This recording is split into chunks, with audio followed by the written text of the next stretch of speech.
صعيب صعيب في الظرفيه صعيب، لان دير 3 ديال المدربين كما قال السي هذا في يعني 5 دورات دير هاد التغييرات. كنظن بان ما بقاش عندك الهامش ديال انك تعاود تغير اولا الهامش ديال الخطا، بالتالي خصك هذا المدرب تزيد تشتغل معاه، تزيد تصبر عليه وتزيد توفر ليه اجواء. سي نورمال، ولا ما دعمتيش شنو غادي دير؟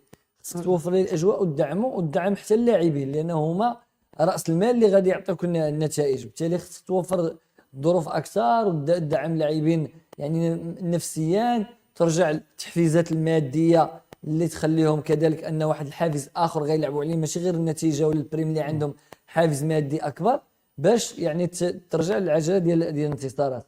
نظن لخصنا راه سابينتو 4 ديال المباريات ما كانش الرجاء في المستوى، هو راه فاهم هذا الشيء وعارف بان فريق الرجاء الرياضي راه قبل ما يجي هو راه محقق 3 ديال الانتصارات.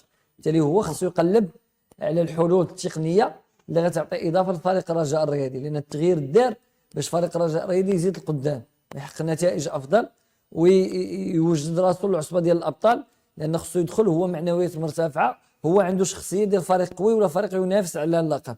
اما الوضعيه الحاليه فكنظن غتكون عندها تاثير نفسي على اللاعبين.